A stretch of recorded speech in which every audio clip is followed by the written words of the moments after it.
जय हिंद दोस्तों, मैं नवीन शर्मा आप सभी का स्वागत करता हूं। आशा करता हूं आप सब एकदम अच्छे हैं, एकदम बेहतरीन हैं। एक बार सारे प्यारे दोस्त बताएंगे आप सब कैसे हैं। उम्मीद करेंगे बढ़िया होंगे, शानदार होंगे, ज़बरदस्त होंगे।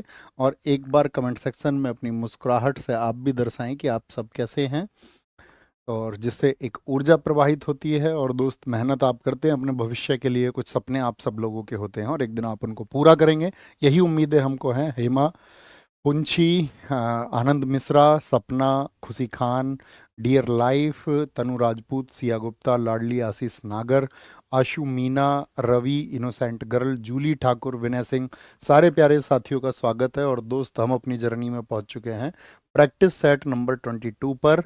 और एक बार आप सब लोगों को पता ही होगा कि इस बार एसएससी सीजीएल के फॉर्म साथी, उसके बारे में जो वैकेंसी है वो उसकी आउट हो चुकी हैं। फॉर्म के बारे में आप सब लोगों को पता ही होगा, ठीक है। और एग्ज़ाम की बात करें तो 13 अगस्त से इस बार एग्ज़ाम होने वाला है सबसे पहले। और इस बार एसएससी के एग्ज़ाम की जो शुरुआत है वो साथ ही सीजीएल से उसकी शुरुआत होगी। और फिर हर मंथ में एग्ज़ाम है आपका, तो आपका भी कोई ना कोई एग्ज़ाम होगा। एक बार लिखिए आपका पहला टारगेट कौन सा एग्ज़ाम है, क्योंकि हमारा एक टारगेट होता है, या ये है कि भैया कोई भी एक मिल जाए तो ठीक रहेगा, ठीक है। कोई भी लिख के बताना है ना, कोई भी मतलब कि कोई भी हम आपका चुन लेंगे, लेकिन हमारा पहला चॉइस ये है। जैसे किसी का सीपीओ होगा, किसी का सीएचएसएल होगा, किसी का एमटीएस के लिए ज़्यादा अच्छी तैयारी होगा, किसी का दिल्ली पुलिस के लिए होगा, है ना, किसी ने रेलवेज के लिए अब तक पढ़ा होगा, तो कोई एक टारगेट होगा आप सब लोगों का। बहुत बढ़िया जी, शुरुआत करते हैं आज के प्रैक्टिस सेट की। उससे पहले आपका प्रैक्टिस सेट नंबर 21 के 5 क्वेश्चन के आंसर आप सारे लोग करें। बोलेंगे जी, पोंगल का शाब्दिक अर्थ क्या है। पोंगल का भैया यूपीएसआई है हमारा टारगेट, हमारा सीएचएसएल है जी, हमारा स्टेनोग्राफर है जी, बहुत बढ़िया, दिल्ली पुलिस है, सीजीएल है, सीएचएसएल है, एमटीएस है। तो ऐसा तो नहीं है कोई अदर एग्जाम्स के लिए आपका एसएससी जीडी है सर मेरा अगला, बहुत बढ़िया। आंसर करें, वापस आएंगे क्लास पर। पोंगल का शाब्दिक अर्थ क्या होता है, तो पोंगल का शाब्दिक अर्थ होता है बॉइलिंग, अर्थात आपका उबालना होता है, उबालना, ठीक है, उबालना होता है। राष्ट्रीय जल क्रीड़ा संस्थान जो नेशनल वाटर स्पोर्ट्स इंस्टीट्यूट था आपका, वो 1990 में बना था। कहाँ पे बताया था, गोवा में बना था, गोवा में। ए लाइफ मिसेस पेंट, ये किसकी है, ये सूर्यकांत की बुक है, सूर्यकांत त्रिपाठी निराला की बुक है, सूर्यकांत त्रिपाठी निराला। एनएचआरसी किस मंत्रालय के अधीन आता है, तो होम मिनिस्ट्री के अधीन आता है। किसके अंतर्गत आता है, गृह मंत्रालय के अधीन आता है, होम मिनिस्ट्री के अधीन आता है, होम मिनिस्ट्री के। और राष्ट्रीय विकास परिषद कब बनी थी आपका, ये 1952 में बनी थी, 1952 में, 6 अगस्त 1952 को ये स्थापित हुई थी। स्कोर बताएं, स्कोर दिखाएंगे शुभम भाई सभी के। नवीन सर का लाडला 4 स्कोर है, महिमा गुप्ता 5 पर हैं, आंचल पाल 5 पर हैं, ललित चौहान 5 पर हैं, प्रतिभा यादव 4 पर हैं, सुदामा ओझा 4 पर हैं, रोहित कुमार आपका 4 पर हैं, नवीन सर का ज्ञानी शिष्य 5 पर हैं। तुम तो ज्ञानी हो यार फिर, है ना। इसको शुरू करते हैं आज के सेट को, बहुत ध्यान से इस पर फोकस करेंगे। निम्नलिखित में से किस भारतीय राज्य में दुन्ना पोथुला पांडुंग मनाया जाता है, दुन्ना पोथुला पांडुंग। तो दुन्ना पोथुला पांडुंग कहाँ पर मनाया जाता है, वो तेलंगाना में मनाया जाता है। और इसको मनाया जाता है आपका किस अवसर पर, तो ये भी याद रख लेना, दुन्ना पोथुला पांडुंग जो है ये दिवाली के अवसर पर मनाया जाता है। दिवाली के अवसर पर, किस पर, दिवाली के अवसर पर इसको मनाया जाता है। और साथ ही यहाँ पर एक मेला लगता है, बताओ किसका, भैंसों का मेला लगता है। किस पर, भैंसों का एक मेला लगता है, बफेलोज का, क्या बोलोगे, भैंसों का मेला।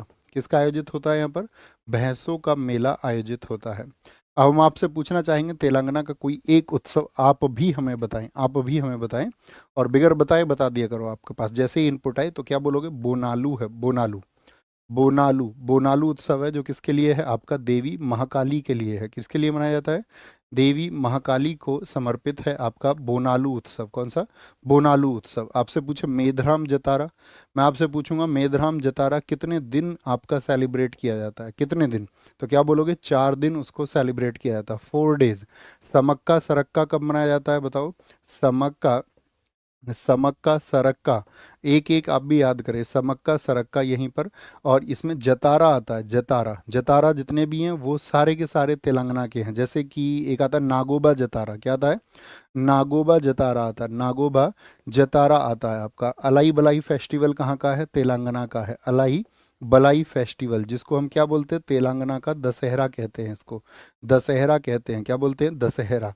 अब एक क्वेश्चन पूछेंगे हम आपसे कि बथुकम्मा कितने दिन मनाया जाता है, जो कि फूलों का एक त्योहार है, बथुकम्मा बताइए। बथुकम्मा हम आपसे पूछें, बथुकम्मा एक फूलों का त्योहार है, यानी फेस्टिवल ऑफ फ्लावर्स है, ये क्या है? फूलों का त्योहार है। तो ये कितने दिन मनता है फूलों का त्योहार? तो आंसर आएगा कि 9 डेज सेलिब्रेट किया जाता है। कितने दिन? 9 दिन ये सेलिब्रेट किया जाता है, और 9 दिन ही आपका तिरुपति तिरुमला सेलिब्रेट किया जाता है। कौन सा? तिरुपति तिरुमला। तिरुपति तिरुमला कितने दिन सेलिब्रेट होता है? तो याद रखना, वो भी 9 दिन ही सेलिब्रेट होता है, आपका 9 दिन सेलिब्रेट होता है। असम के हम आपको बता चुके हैं, वेस्ट बंगाल हम आपको बता चुके, तमिलनाडु हम आपको बता चुके हैं। हम आपसे जानना चाहेंगे साथ ही पंजाब के। किसके? पंजाब भी बता चुका मैं आपको। वेस्ट बंगाल के बताइए, वेस्ट बंगाल के फेस्टिवल बताइए। वेस्ट बंगाल का कौन कौन सा फेस्टिवल आप जानते हैं? केंडुली जानते हैं? केंडुली फेस्टिवल कहाँ का है? तो केंडुली भैया वेस्ट बंगाल का है। क्या बोलोगे? केंडुली। अब पूछा था केंडुली किस दिन मनाया जाता है, तो मकर संक्रांति जिस दिन होती है, क्या? मकर संक्रांति के दिन इसको मनाया जाता है। किस दिन? मकर संक्रांति के दिन मनाया जाता है। और बताइए, जितनी पूजा होती है, जैसे कि दुर्गा पूजा हो गई, क्या दुर्गा पूजा कहाँ पर सेलिब्रेट होती है? ये आपका वेस्ट बंगाल में। नवो बोरसो कहाँ पर सेलिब्रेट होता है? नए साल को कहते हैं नवो बोरसो। ये कहाँ का फेस्टिवल है आपका? ये वेस्ट बंगाल का है। जगधात्री पूजा कहाँ की है? जगधात्री पूजा, तो ये भी आपका वेस्ट बंगाल की है। याद आ रहा है? थम्स अप करके बताओ। हाँ जी, याद आ रहा है जब आप नाम लेते हैं। बेरा उत्सव कहाँ का है? बेरा उत्सव कहाँ का है? यहीं का है। रामकेली, क्लासेस में हमने सब याद कराया था आपको ट्रिक से। रामकेली उत्सव कहाँ का है? रामकेली उत्सव। नबन्ना, नब से याद रख लेना, नया वर्ष, और नबन्ना फेस्टिवल होता है। नबन्ना, नबन्ना। गंगा सागर मेला, क्या बोलोगे? गंगा सागर मेला कहाँ पर आयोजित होता है? और अगर हम बात करें पोइला बैसाखी, सबसे ज़्यादा पूछा जाता है पोइला बैसाखी। पोइला बैसाखी यहाँ पर क्यों चर्चित है? बताइए जरा, पोइला बैसाखी वेस्ट बंगाल में क्यों चर्चित है? एक वर्ड लिख देना, उसी से मैं समझ जाऊंगा कि आप जानते हैं। पोइला बैसाखी क्यों चर्चित है? भैया न्यू ईयर है, न्यू ईयर है। भैया बाउल फेस्टिवल होता है यहाँ पर, बहुत बढ़िया। बाउल, यहाँ पर डांस भी है। चिट्टी बाबू किस म्यूजिकल इंस्ट्रूमेंट से संबंधित है? क्या वो गिटार से हैं? नहीं जी, वो गिटार से संबंधित नहीं है। गिटार से आपका ब्रजभूषण काबरा हैं, या बेजू धर्मजन है। क्या बोलोगे? चर्चित नाम है ये दोनों। बेजू धर्मजन का संबंध किससे है? वो आपका गिटार से है। संतूर से शिव कुमार शर्मा, आप सबको पता होगा। भजन सोपोरी आपका उल्लास बापट है। ठीक है। सितार से सारे नाम हम आपको बता चुके हैं। वीणा से हैं चिट्टी बाबू। किससे हैं? वीणा से संबंध रखते हैं। और वीणा से चर्चित नाम आता है एस बालचंद्र। क्या बोलोगे? एस बालचंद्र का संबंध किससे है? तो बोलेंगे आपका वीणा से संबंध है। बताओ जी, अबन मिस्त्री का संबंध किससे है? अबन जो मिस्त्री हैं, इतना चर्चित नाम है, वो किस म्यूजिकल इंस्ट्रूमेंट के लिए जाने जाते हैं? तबला के लिए जाने जाते हैं, तबला के लिए। टी आर महालिंगम बताइए, टी आर महालिंगम का संबंध किससे है? टी आर महालिंगम का संबंध किस म्यूजिकल इंस्ट्रूमेंट से? और आपका बांसुरी से। इसी से चौरसिया फैमिली भी जुड़ी हुई है, चौरसिया।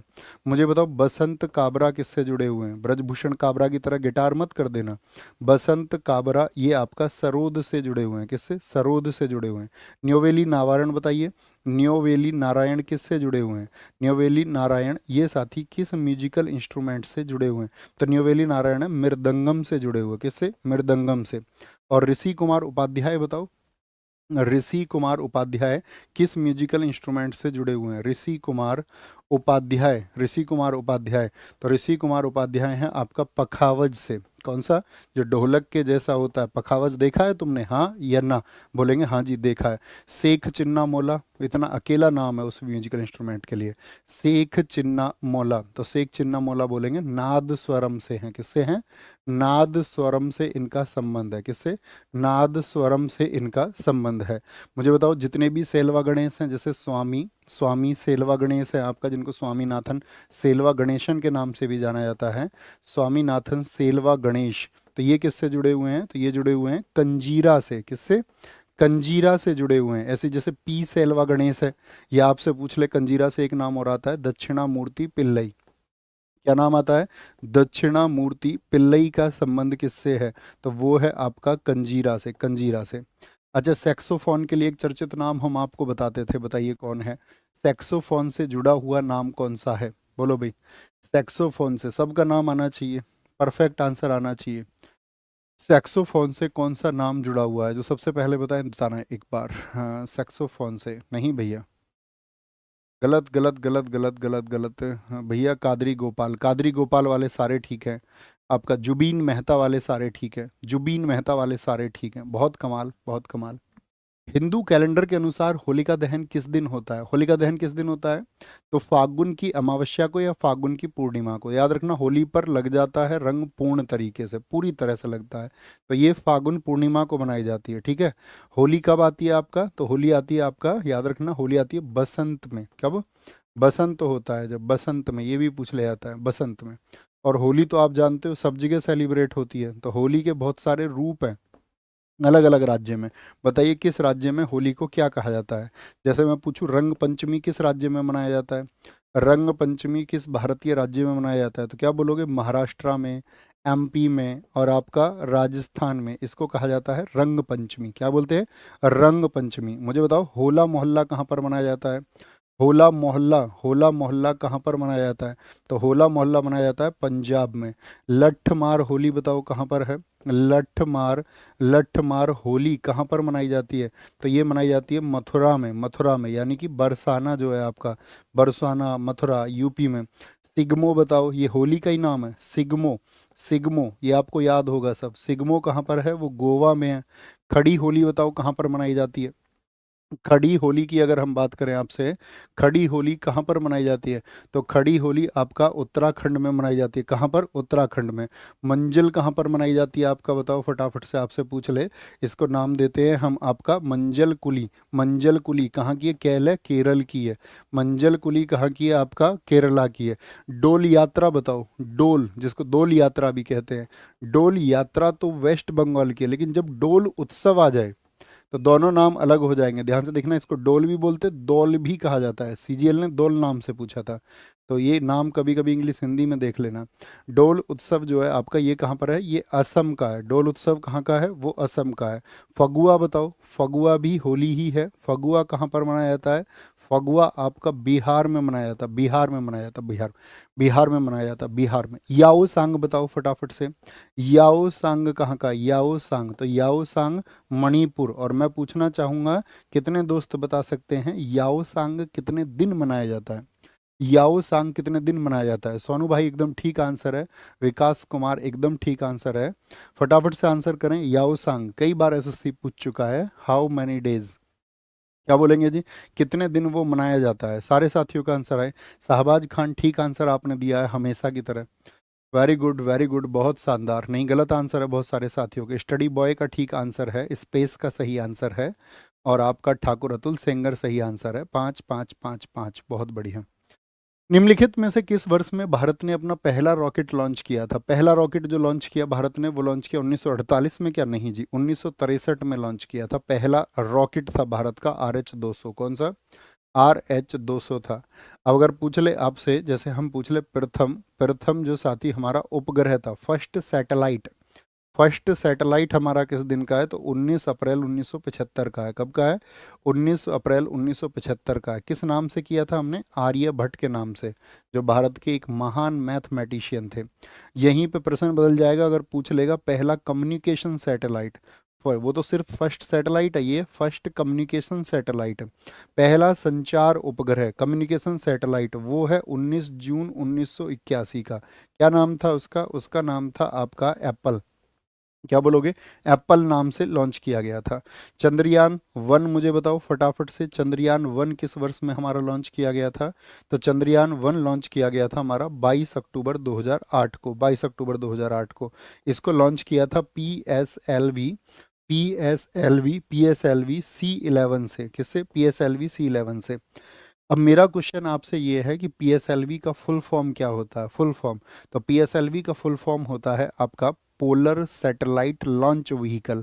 ठीक है, ऐसे ही जीएसएलवी होता है, जियो स्टेशनरी सैटेलाइट लॉन्च व्हीकल। ऐसे ही होता है ASLV, augmented satellite launch vehicle. ठीक है, तो मुझे बताओ, आपका ऐसे यहाँ से पूछ लिया जाएगा, जो इसरो का 100वां अभियान था, इसरो का जो 100वां अभियान था वो किस वर्ष में हुआ था? 100वां जो साथी आपका अभियान था वो किस वर्ष में हुआ था? तो वो हुआ था इसरो का 2012 में, और इसके लिए इसको भेजा गया था आपका किससे?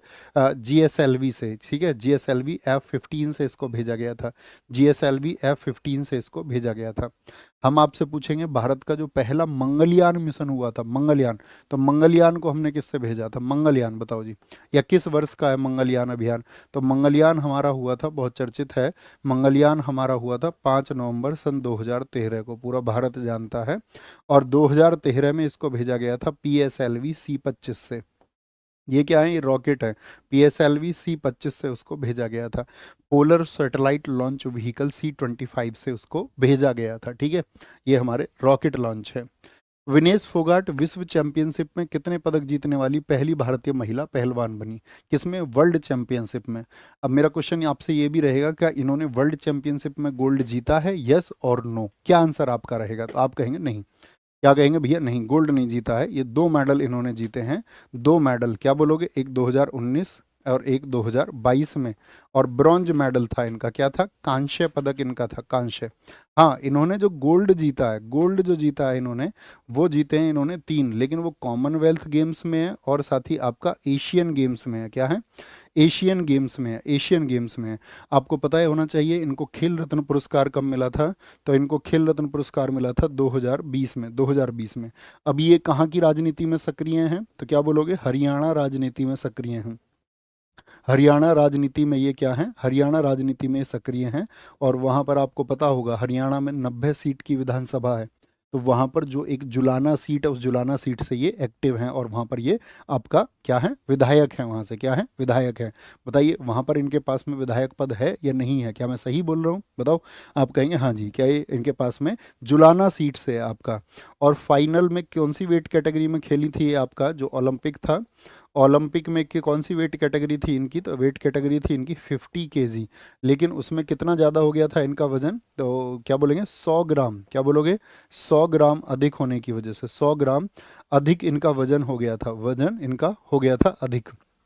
अब हम आपसे पूछेंगे, पहली महिला का नाम बताओ, पहली महिला का नाम जिसने ओलंपिक मेडल दिलाया, ठीक है। क्या बोलोगे? कुश्ती में ओलंपिक पदक महिला कौन सी है जिन्होंने दिलाया? कुश्ती में पहला पहला महिला ओलंपिक पदक, पहला और महिला ओलंपिक पदक, पुरुष की बात नहीं कर रहे हैं, पुरुषों का तो हमारा सबसे पुराना है व्यक्तिगत। पहला ओलंपिक पदक वो है आपका किसके नाम पर? वो है भैया आपका साक्षी मलिक के नाम पर। साक्षी मलिक कौन सा मेडल जीत रखा है इन्होंने? गोल्ड जीता क्या? आप कहोगे नहीं, इन्होंने कांस्य पदक जीता था। और ये इन्होंने जीता था 2016 में, 2016, जब रियो में ओलंपिक थे। कहाँ पर? रियो में ओलंपिक थे। साक्षी मलिक की बुक का नाम बताओ। साक्षी मलिक ने कौन सी बुक लिखी है? तो इनकी बुक का नाम है विटनेस। कौन सी बुक है? विटनेस है, विटनेस है। अगर मैं ऑल ओवर पूछूं, कुश्ती में सबसे पहला ओलंपिक पदक किसका है? सबका आंसर आए, सोच के विचार करके बताना कि कुश्ती में पहला ओलंपिक पदक किसने जीता था। तो कुश्ती में जब हम सोचेंगे तो हमको याद आएगा कौन? KD जाधव। 1952 हेलसिंकी ओलंपिक में उनका भैया कांस्य पदक था। क्या था उनका? कांस्य पदक था। विशाल यादव जी ने सबसे पहले आंसर दिया है। बहुत खूब, बहुत शानदार, ये हमको पता होने चाहिए। अभी ओलंपिक से अभी रिसेंट में आपको पता होना चाहिए, ओलंपिक संघ की अध्यक्ष अब कौन बन चुकी हैं? ओलंपिक संघ की अध्यक्ष कौन बन गई हैं? बताओ, ओलंपिक संघ की अध्यक्ष कौन है? तो ओलंपिक संघ की अध्यक्ष बनी है आपका क्रिस्टी कोवेंट्री। कौन? क्रिस्टी कोवेंट्री बनी है। और क्रिस्टी कोवेंट्री जो बनी है साथी, ये कहाँ की हैं? जिम्बाब्वे की हैं। और ये पहली महिला बन गई हैं। कौन? ये पहली महिला, जिम्बाब्वे। याद रखना, ये कौन बनी है? पहली महिला बन गई हैं और पहली अफ्रीकी भी ये बन गई हैं। पहली महिला भी और पहली अफ्रीकी भी ये बन गई हैं। पहली अफ्रीकी भी ये बनी है, ये आपको पता होना चाहिए। ओके, नेक्स्ट आगे आएंगे। निम्नलिखित में से किस खेल में क्लीन एंड जर्क तकनीक का प्रयोग किया जाता है? क्लीन एंड जर्क तकनीक का, एंड नहीं, क्लीन एंड जर्क तकनीक का इस्तेमाल किया जाता है। देखो, क्लीन का मतलब क्या होता है? क्लीन का मतलब होता है कंधे तक भार उठाना, यानी यहाँ तक भार उठाना, कंधे तक। इसमें क्या होता है? कंधे तक, शोल्डर तक। और जर्क में क्या होता है? इसमें होता है कंधे से ऊपर। क्या? कंधे से ऊपर, ऊपर ऊपर, यानी सिर से ऊपर जब हम उसको ले जाएं, ठीक है।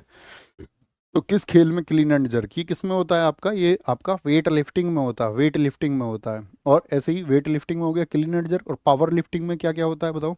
जो पावर लिफ्टिंग होती है हमारी, उसमें पावर लिफ्टिंग में कौन कौन सी आपका टेक्निक्स होती हैं? तो पावर लिफ्टिंग में 3 होती हैं। एक तो होता है स्काउट्स। क्या होता है? स्काउट्स होता है। और एक इसमें होता है बेंच प्रेस। क्या होता है? बेंच प्रेस होता है, बेंच प्रेस होता है। और एक इसमें होता है आपका डेड लिफ्ट। क्या होता है? डेड लिफ्ट होता है, डेड लिफ्ट होता है। फटाफट से एक प्रश्न का आंसर देना कि भारत ने वेट लिफ्टिंग में ओलंपिक में कितने टोटल मेडल जीते हैं, कुल मेडल कितने जीते हैं। तो अगर हम बात करें ओलंपिक में मेडल की, तो पहला पहला पदक जो आया था, पहला भारोत्तोलन में, यानी कि आपका अगर वेट लिफ्टिंग में हम बात करें तो पहला भारोत्तोलन में जो पदक आया था वो आया था 2000 में। कौन सा पदक था वो आपका? 2000 सिडनी में। बताओ कौन सा पदक था भैया? कांस्य था। किसने जीता था कांस्य? तो यहाँ पर थी कर्णम मल्लेश्वरी। कौन थी? कर्णम मल्लेश्वरी थी, मल्लेश्वरी थी, कर्णम मल्लेश्वरी थी। और पहला भारोत्तोलन पदक था। लेकिन कितने आए हैं टोटल? टोटल 41 बताए हैं। देखो कुल 41, भारत के भारोत्तोलन में 41 मेडल आए हैं टोटल, है ना। कुल मेडल पूछे मैंने आपसे, फर्स्ट कह रहे हैं, फर्स्ट। बहुत बढ़िया। तो पहला तो ये हो गया, और जो सेकंड जीता था वो जीता था मीराबाई चानू ने। तुम तो कहते हो कि यार देश का नाम ऊंचा कर दिया, और फिर तुम इनका नाम क्यों नहीं याद रखते हो? बोले जी दीपिका पादुकोण याद है हमको तो दिमाग में। 2020 से 21 क्या बोलोगे? टोक्यो। और वो श्रीवल्ली को नहीं भूल पा रहे हो, क्या बोलोगे? टोक्यो हो जाएगा, टोक्यो। तो ये दूसरी महिला है, दूसरी महिला मीराबाई चानू, जिन्होंने देश का तिरंगा फहराया था आपका कहाँ पर? टोक्यो ओलंपिक में फैलाया था, टोक्यो ओलंपिक में। ठीक है बॉस। निम्नलिखित में से कौन मैला आंचल नामक उपन्यास के रचयिता हैं? तो कमलेश्वर हैं। कमलेश्वर की एक बुक है कितने पाकिस्तान। क्या बोलोगे? कितने कितने पाकिस्तान, कितने पाकिस्तान। ये किसकी बुक है? ये कमलेश्वर की बुक है, कमलेश्वर की बुक है।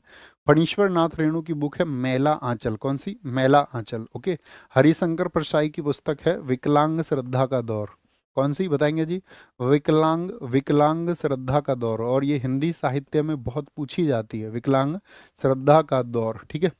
काशीनाथ सिंह की बताइए, बहुत बार पूछी, एसएससी नहीं पूछी थी पिछली बार, ये तो सीपीओ में पूछी गई। रेहन पर रघु। क्या बोलोगे? रेहन पर रघु। और साथ ही आपका काशी का 80। क्या? काशी का 80, काशी का 80, काशी का 80। और पूछी जाने वाली पुस्तकों में है छीलते हुए अपनों को। ये किसकी बुक है बताओ? छीलते हुए, छीलते हुए, छीलते हुए अपनों को, छीलते हुए अपनों, अपनों को, छीलते हुए अपनों को। तो छीलते हुए अपनों को ये है नंद किशोर, नंद किशोर आचार्य की बुक। किसकी बुक है? नंद किशोर आचार्य की बुक है, नंद किशोर आचार्य की बुक है। राग दरबारी बताओ, आपको अपने जीवन में अपनी विश लिस्ट में लिखिए राग दरबारी पुस्तक। ये भारत की आधुनिक व्यवस्था को आपको समझा पाएगा, यहाँ की राजनीति को। ये है आपका श्रीलाल शुक्ल की किताब। किसकी है? श्रीलाल शुक्ल की किताब है। पद्मावत बताओ किसकी पुस्तक है? पद्मावत पुस्तक किसकी है? तो पद्मावत है आपका किसकी? मलिक मोहम्मद जायसी की है। किसकी है? मलिक मोहम्मद जायसी की पुस्तक है, मलिक मोहम्मद जायसी की पुस्तक है। मुझे आप बताओ कि पंचतंत्र किसकी पुस्तक है? पंचतंत्र, पंचतंत्र पुस्तक के लेखक कौन है? तो पंचतंत्र पुस्तक के लेखक हैं विष्णु शर्मा। कौन है? विष्णु शर्मा है, विष्णु शर्मा। एक पुस्तक आती है जिसमें भरतनाट्यम का जिक्र मिलता है, अभिनय दर्पण। तो अभिनय दर्पण के लेखक कौन है बताओ? नंदीकेश्वर है। कौन है? नंदीकेश्वर। तो एक पुस्तक तो ये है जो भरतनाट्यम के बारे में जानकारी देती है, अभिनय दर्पण। एक पुस्तक और है जो भरतनाट्यम के बारे में जानकारी देती है, उसका नाम क्या है? शिल्पादिकारम।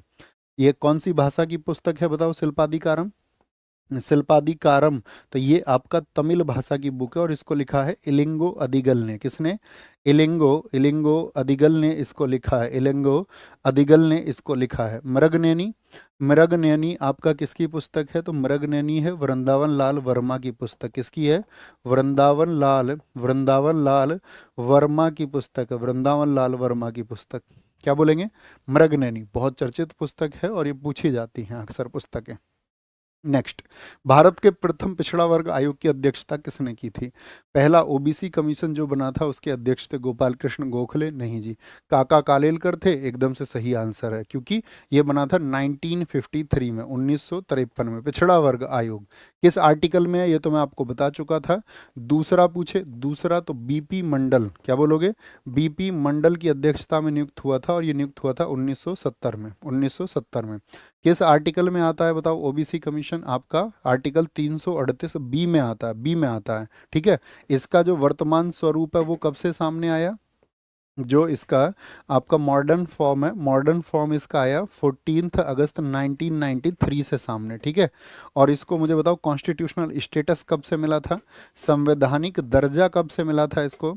तो संवैधानिक दर्जा इसको जो मिला वो संवैधानिक दर्जा मिला 102वें संविधान संशोधन 2018 से, जिससे दो आर्टिकल आपका जुड़े थे।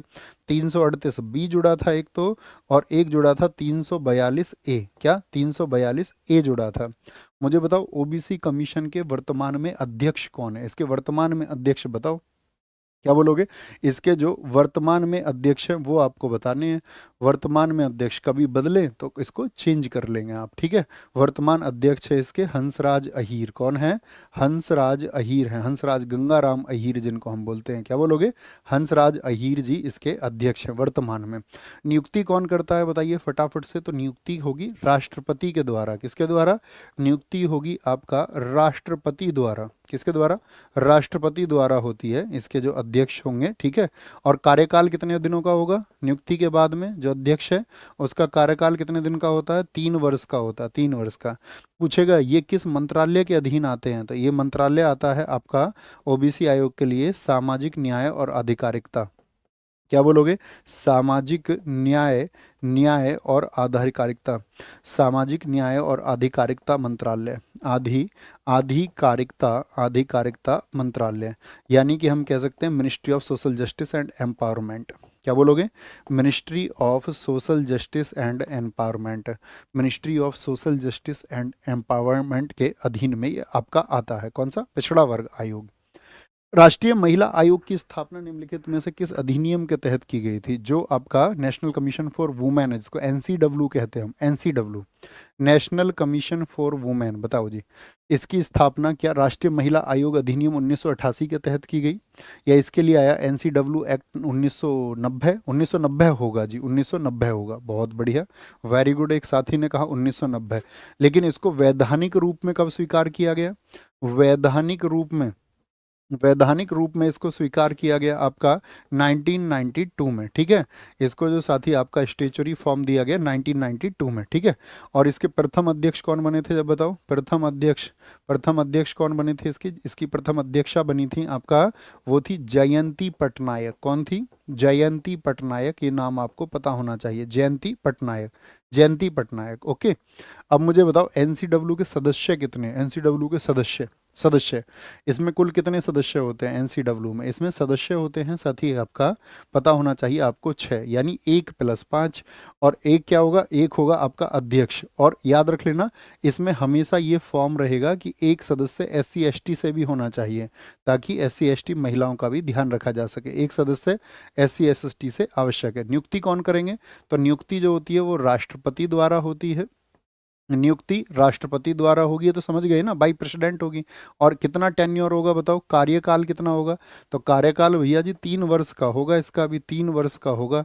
बताओ इसके वर्तमान अध्यक्ष कौन है, एनसीडब्ल्यू के वर्तमान में कौन इसके चेयरमैन है, तो क्या कहेंगे, इसके चेयरमैन है वर्तमान में श्रीमती विजया किशोर रहाटकर। क्या बोलोगे, श्रीमती विजया, विजया नाम याद रख लो बस, विजया किशोर रहाटकर इसकी वर्तमान में अध्यक्ष है, ये याद रख लेना।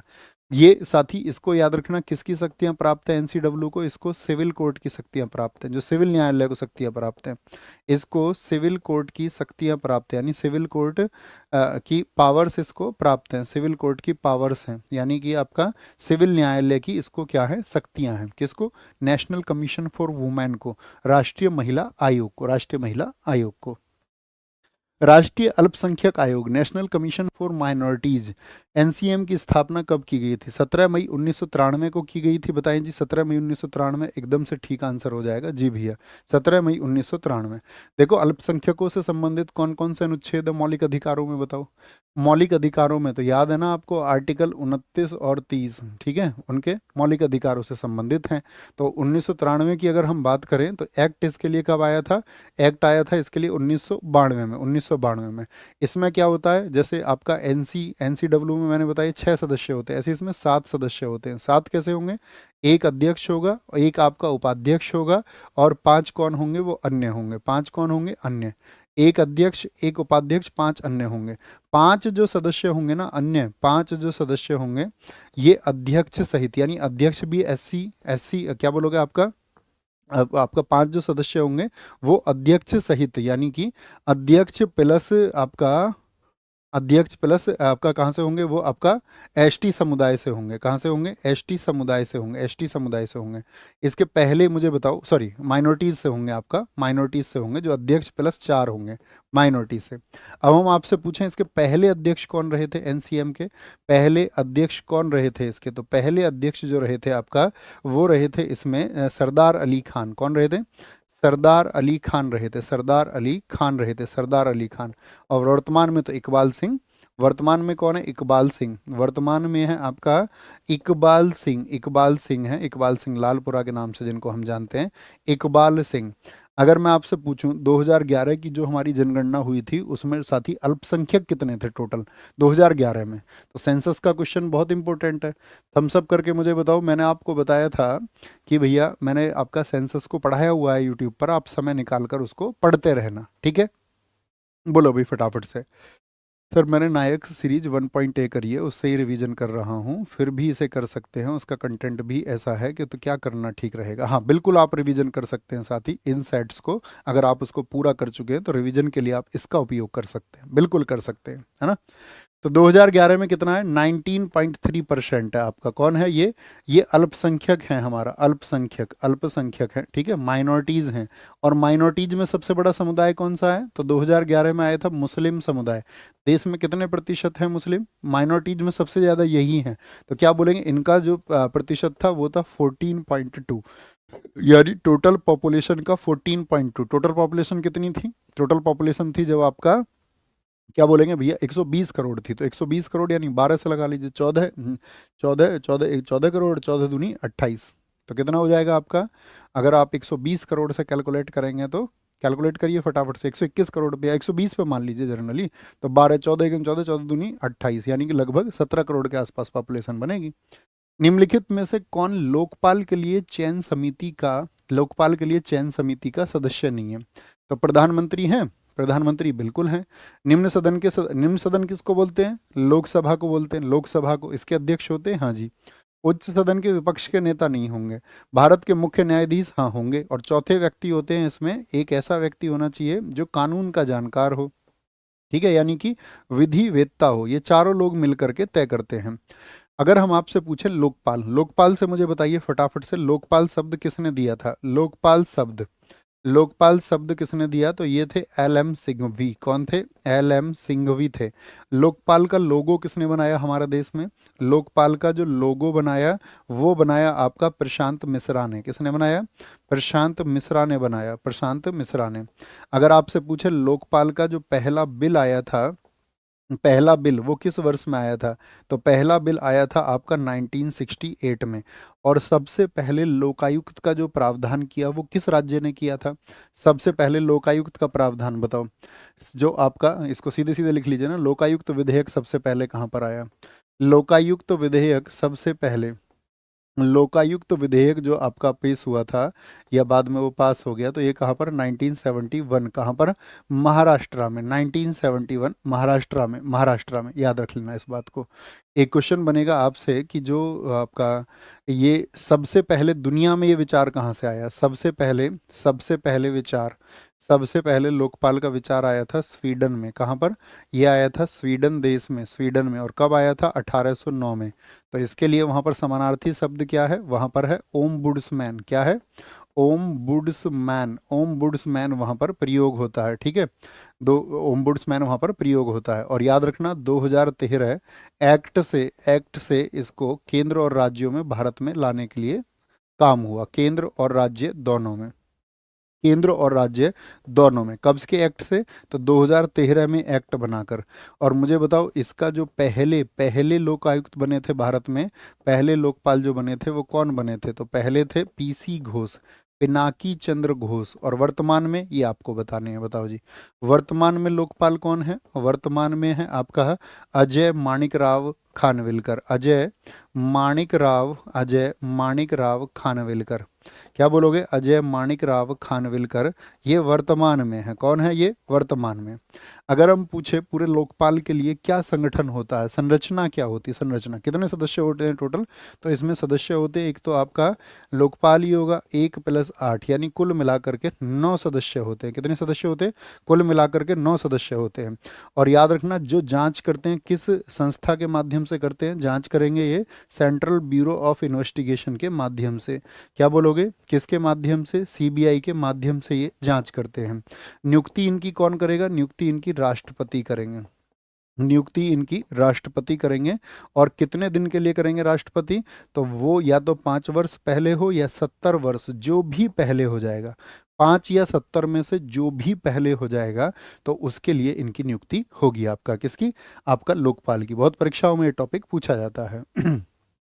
बलबन के शासनकाल में तुगरिल खां का विद्रोह कहाँ हुआ था? तुगरिल खां का बंगाल में। किस वर्ष में? वर्ष बताइए। तो 1279 में हुआ था ये। साथ ही इसके समय पर बाहर हुआ एकमात्र विद्रोह था जिसके लिए इसको दिल्ली से बाहर जाना पड़ा था। तो इसका कार्यकाल कितना है? 1265 से 87, और कहीं कहीं 1266 से 87 दिखा जाता है। तो मुझे बताओ इसने क्या किया था? आपका इसने क्या किया था? इसने, मुझे बताओ, लौह और रक्त नीति अपनाई थी। लोह एवं एवं रक्त नीति इसने अपना पाई। रक्त नीति, तो क्या बोलोगे? आयरन एंड ब्लड पॉलिसी इसकी थी। हाँ जी थी। इसने क्या किया था? सिजदा प्रथा को शुरू किया था। सिजदा प्रथा को इसने शुरू किया था। हाँ जी। मुझे बताओ, पाबोस प्रथा को इसने शुरू किया था। पाबोस प्रथा को, कि भाई सिजदा मतलब इसके सामने झुकोगे, और पाबोस मतलब इसके अंगूठों को चूमोगे। और सिजदा पाबोस के बाद में इसने क्या किया था? तुर्क चहलगानी का अंत किया था। नहीं, तुर्क चहलगानी में किसने बनाया था? तुर्क चहलगानी बताओ।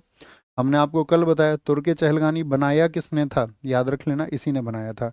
इसने क्या बोला था? गैर इस्लामिक प्रथाएं इसी ने, क्या बोलोगे? नॉन इस्लामिक जो कल्चर था दिल्ली के दरबार में, यही लेके आया गैर इस्लामिक प्रथा। क्योंकि इसने क्या किया था? जो दरबार था वो किस पद्धति में सजाया था? दरबार इसने फारसी पद्धति में सजाया था। किसमें? फारसी पद्धति में। किसके वंशज ये आपको बताता था? वंशज बताता था ये अपने आप को किसके? आफरा सियाब के। किसके? आफरा सियाब के वंशज बताता था खुद को, कि मैं आफरा सियाब का वंशज हूँ। ठीक है, याद रख लेना इस बात को। आफरा सियाब के वंशज ये खुद को बताता था।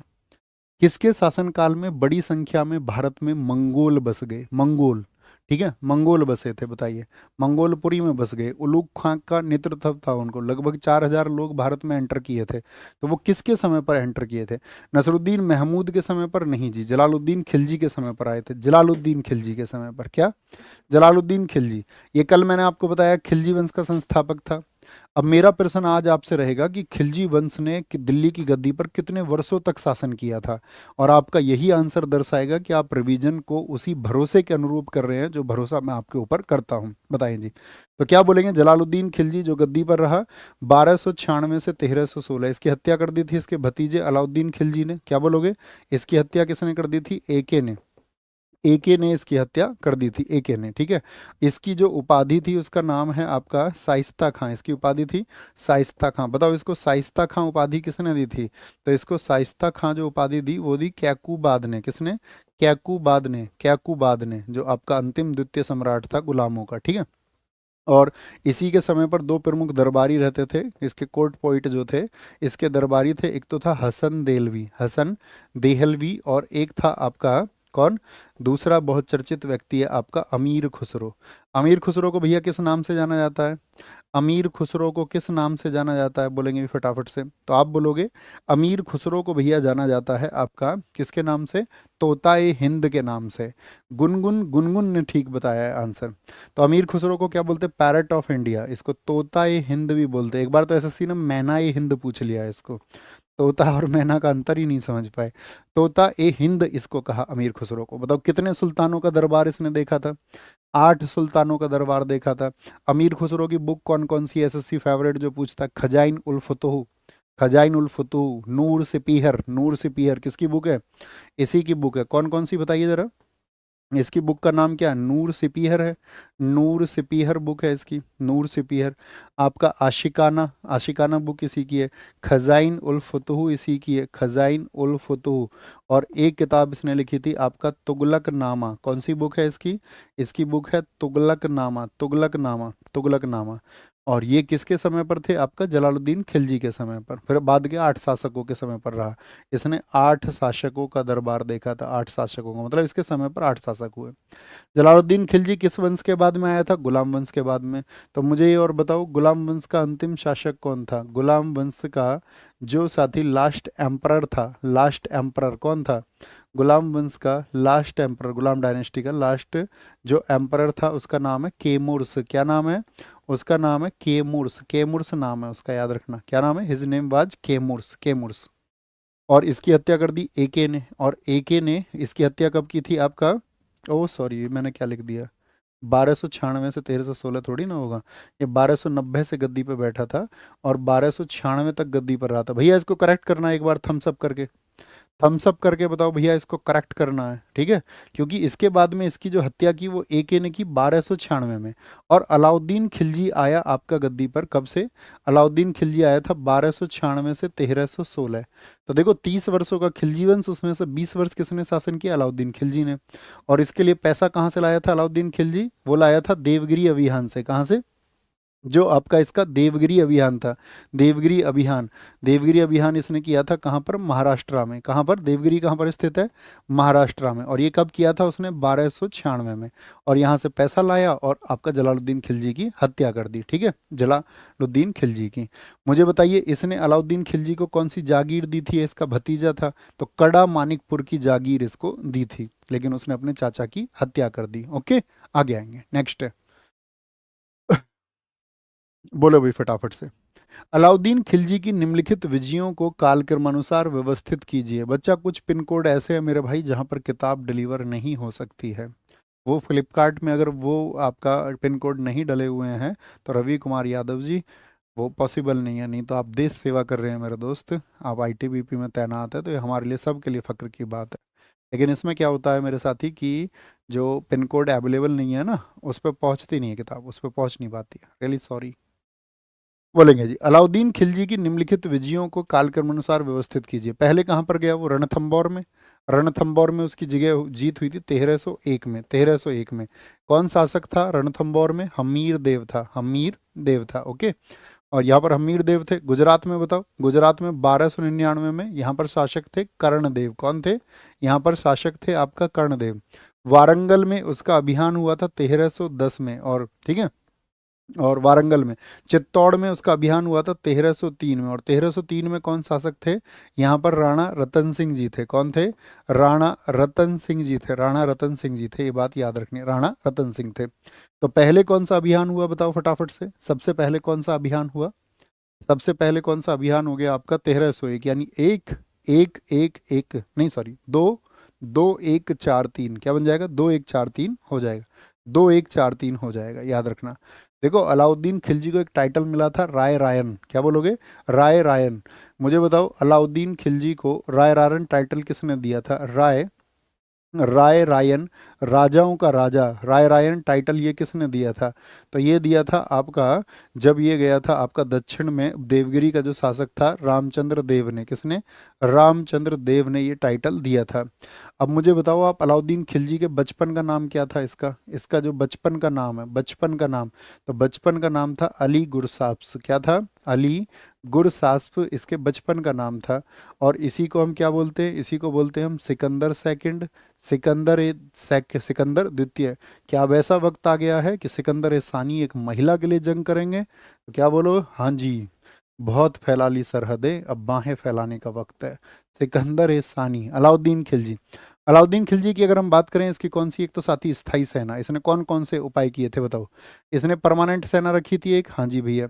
इसने क्या बोला था? एकता प्रथा को इसने खत्म किया था, हाँ जी बोलो। एकता प्रथा का, एकता प्रथा इसने क्या कर दी थी? खत्म कर दी थी। क्योंकि एकता प्रथा की जगह ये क्या देने लगा था कि जमीन का टुकड़ा नहीं देंगे, मेरी सेना मेरी जिम्मेदारी, किसी परिवार में ज़्यादा लोग किसी में कम, सैलरी देंगे, नगद वेतन देंगे, नगद वेतन देंगे। और इसके जो 4 सेनापति हैं वो कॉम्पिटिटिव एग्जाम के लिए बहुत इंपॉर्टेंट है, बहुत इंपॉर्टेंट। बताओ जी इसके कौन कौन से सेनापति थे? इसके जो सेनापति हैं, जो इसके कमांडर्स थे, इसके कमांडर्स में नाम आता है उलूग खां और नुसरत खां। तो बताओ उलूग खां और नुसरत खां किधर के लिए थे? ये थे आपका नॉर्थ इंडिया के लिए, NI, north India. Malik Kafur को कहाँ की जिम्मेदारी मिली थी? मलिक काफूर को मिली थी जिम्मेदारी साउथ इंडिया की। कहाँ की? साउथ इंडिया की। मलिक काफूर को ही हम क्या बोलते हैं? हजार दिनारी। क्या बोलते हैं? हजार दिनारी। तो इसको किस अभियान से पकड़ के लाया था मलिक काफूर को, बताइए? तो मलिक काफूर को पकड़ के लाया था गुजरात अभियान से बच्चों। कहाँ से? गुजरात अभियान से उसको लेके आए थे। ओके। निम्नलिखित में से कौन सा अधिकारी अलाउद्दीन खिलजी के बाजार नियंत्रण से संबंधित नहीं था? बाजार को नियंत्रण करने के लिए उसने दरोगाई मंडी बनाया था क्या? बोलो भी फटाफट से। दरोगाई मंडी नाम का कोई चीज नहीं था। बरीद ये होता था गुप्तचर, ये चुपचाप देखता था कि कहीं चीजों की महंगाई तो नहीं बढ़ाई जा रही है। क्योंकि अलाउद्दीन की नीति क्या थी? उसने तो सार्वजनिक वितरण प्रणाली को, जो पब्लिक डिस्ट्रीब्यूशन सिस्टम है, PDS को, सार्वजनिक वितरण प्रणाली, इसको विकसित उसने किया। सार्वजनिक वितरण प्रणाली को उसने विकसित किया। बाजार उसने नियंत्रित किया। ठीक है, क्या बोलोगे? बाजार उसने भैया नियंत्रित किया, बाजार को कंट्रोल कर लिया, बाजार नियंत्रित किया। ठीक है, बाजार नियंत्रण, मार्केट कंट्रोल किया उसने।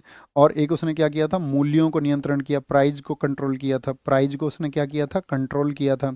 घोड़ा दागने की प्रथा उसी की है, घोड़ा दागने की प्रथा। ठीक है, जो हॉर्सेस थे उनको उसने मार्क किया। एक साथी उसने क्या लिखा था? हुलिया लिखा था, सैनिकों का हुलिया, सैनिकों का हुलिया लिखा है। ठीक है, बोलेंगे भाई। तो क्या बोलेंगे उसने? क्या बोलेंगे उसने? आपका बरीद ए मंडी। बरीद ए मंडी कौन था आपका? बोलेंगे भी फटाफट से। ये आपका किससे होता था? ये गुप्तचर होता था, गुप्तचर। सहनाई मंडी ये भी क्या करता था? व्यापारियों पर नियंत्रण करता था, यानी ये भी बाजार के लिए था, व्यापारियों के लिए। ठीक है। दीवान ए रियासत का क्या काम था? ये वाणिज्य मंत्री होता था। दीवान का काम ही सारा ये है। दीवान का काम ही तो है अकाउंटिंग का। फाइनेंस मिनिस्टर होता था ये दीवान रियासत। ठीक है, तो वाणिज्य मंत्री होगा, यानी तीनों तीनों के तीनों उससे संबंधित है। बाजार की देखभाल। अच्छा मुझे बताओगे बाजार की देखभाल के लिए पद किसको दिया था उसने? बाजार की देखभाल का पद किसको दिया था आपका? बाजार की देखभाल, कि कोई भी पैसा ना बढ़ा ले, लूट ना कर ले, आज की सरकारों की तरह नहीं कि लूट में शामिल हो जाए। तो इसको बोलते हैं याकूब। क्या बाजार की देखभाल दी गई थी? याकूब को। किसको? याकूब को। मुझे बताओ वो जो लैंड टैक्स लेता था, जो रेवेन्यू लेता था भूमि से, कितना लेता था भूमि से? बोलो भी फटाफट से। क्या बोलोगे? भूमि कर कितना था अलाउद्दीन खिलजी के समय पर? तो भूमि कर सबसे ज्यादा इसी के टाइम पर था, 1/2। जो लूट के लाते थे खुम्स, उसको इसने उल्टा कर दिया था। खुम्स में क्या होता था? 4/5 किसका होता था? स्टेट का होता था, राज्य का। और 1/5 होता था जो लूट करता था, 1/5 लुटेरे का होता था। पड़ोसी राज्यों को कमजोर करने के लिए दिया जाता था उसको। घड़ी कर इसने लगाया था। बोलो भी घड़ी कर। बोलो भी फटाफट से। हाँ जी, लगाया था। चरी कर, पशुओं की चराई पर इसने टैक्स लगाया था। हाँ जी। इसने क्या बोलेंगे, एक डाक विभाग डेवलप किया था या नहीं? डाक विभाग किसके लिए? लगान वसूली के लिए। डाक विभाग उसको बोलते थे दीवान ए मुस्तक राज। क्या? दीवान ए मुस्तक राज उसको कहा जाता था, दीवान ए मुस्तक राज। ये क्या था? इसका एक डाक विभाग था, डाक विभाग था। याद रख लेना, इसने क्या बोला था? रक्त और तलवार की नीति। रक्त, रक्त और लोह एवं रक्त नीति नहीं, वो तो बलबन की है। रक्त और तलवार की नीति किसकी थी? रक्त और तलवार की नीति किसकी थी? यानी कि आपसे पूछे, क्या बोलेगा? स्वार्ड एंड ब्लड पॉलिसी किसकी थी? Sword and blood, blood and sword policy किसकी थी? तो वो अलाउद्दीन खिलजी की है। लेकिन पूछ ले आयरन एंड ब्लड पॉलिसी किसकी थी? लोह एवं रक्त नीति, तो वो बलबन की है। दोनों बातें अलग हो जाएंगी। ठीक है, दोनों बातें क्या हो जाएंगी?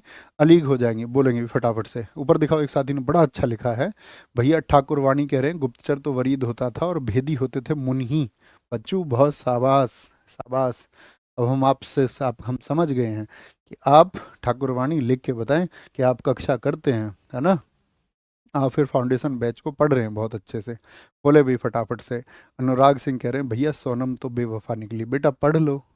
आप भी अगर पढ़ाई के समय पर कोई अन्य कमेंट कर रहे हैं तो इसका मतलब है आप भी अपने परिवार के साथ में बेवफाई कर रहे हैं, जिनको आपसे बहुत उम्मीदें हैं। तो पढ़ते समय नहीं, अतिरिक्त जब आपका गॉसिप का, आपके दोस्तों से चर्चा का समय हो, तब आप मजाक मस्ती किया करो। पढ़ते टाइम एकदम कंसंट्रेशन से। अतिरिक्त कोई विचार पैदा भी होता है तो उसको एकदम से बोल देना टाटा बाय बाय, अपने घर जाओ तुम, है ना? तो उसको नहीं आने देना, नहीं है ना? फिर दुनिया तुमको बेवफा बोलेगी नहीं एक दिन। निम्नलिखित में से दिल्ली सल्तनत के किस सुल्तान के शासनकाल में शाही मामलों में हिंदी देवी देवताओं की पूजा होती थी? तो ये होती थी, अंतिम सम्राट था आपका नसरुद्दीन खुसरो शाह। कौन? खिलजी वंश का अंतिम शासक है ये। कौन है? ये खिलजी वंश का अंतिम शासक है। खिलजी वंश का अंतिम शासक है, इसका अंतिम शासक है। पागल आदमी था एकदम, नंगा दौड़ पड़ता था, आप सबको पता होगा, बाजार में स्त्रियों के कपड़े पहन लेता था और खुद को खलीफा कहता था। क्या बोलोगे? खलीफा उल्लाह की उपाधि किसने धारण की थी? खलीफा उल्लाह की उपाधि किसने धारण की थी? ठीक है, यही वो व्यक्ति है जिसने अलाउद्दीन की जो मार्केट कंट्रोल की चीज़ें थी, यानी बाजार बाजार नियंत्रण प्रणाली को समाप्त कर दिया था। बाजार नियंत्रण प्रणाली को किसने समाप्त किया था आपका दिल्ली सल्तनत में? इसने क्या कर दिया था? इसको समाप्त कर दिया था, समाप्त कर दिया था। ठीक है, समाप्त कर दिया था। आपको पता होगा कि, मुझे बताइए, अच्छा एक क्वेश्चन पूछते हैं, अगर आपने हमारी हिस्ट्री को पढ़ा है तो मुझे बताओ, मलिक काफूर दिल्ली की गद्दी पर बैठा था या नहीं बैठा था? इसी से तय हो जाएगा। मलिक काफूर दिल्ली की गद्दी पर बैठा था या नहीं? तो समझ जाऊंगा तुम्हारी हिस्ट्री पर कमांड मजबूत है। सारे लोग आंसर करें। हाँ भैया, बैठा था। कुछ साथी कह रहे नहीं बैठा था। नहीं वाले तुम सुधर जाओ, कब तक तुमको जगाते रहेंगे? एसएससी के लिए इस चैनल पर पिछले पिछले कम से कम आपका 7 महीने तो हो गए हैं, निरंतर बोलते बोलते, लगातार पढ़ाते पढ़ाते। ठीक है कि भैया पढ़ लो पढ़ लो पढ़ लो, आपको हम हिट बना देंगे। बस आप साथ जुड़ के चीज़ों को ज्वाइन करके चलते रहो चलते रहो चलते रहो। बोलो, 36 दिन के लिए भैया बैठा था। तो इनमें से किस सुल्तान ने देवगिरी का नाम कुव्वतुल इस्लाम रखा था? बताओ जी, कुव्वतुल इस्लाम किसने रखा था? अलाउद्दीन खिलजी ने रखा था, फिरोज शाह तुगलक ने रखा था, फिरोज शाह तुगलक ने रखा था, या मोहम्मद बिन तुगलक ने? तो कौन है मोहम्मद बिन तुगलक? दरअसल में मोहम्मद बिन तुगलक ने क्या किया था? राजधानी परिवर्तन किया था। किया था नहीं किया था? हाँ जी भैया, किया था। तो इस राजधानी परिवर्तन में ये राजधानी कहाँ ले गया था? तो राजधानी परिवर्तन करके राजधानी ले गया था दिल्ली से महाराष्ट्र। कहाँ? दिल्ली से देवगिरी। और इसी देवगिरी का नाम क्या रखा इसने? देवगिरी का नाम रखा इसने, क्या बोलेंगे, देवगिरी का नाम कुव्वतुल इस्लाम, यानी कि इसके पुत्र के नाम पर। और इसको रखा गया इसने क्या? दौलत खां के नाम पर, दौलताबाद।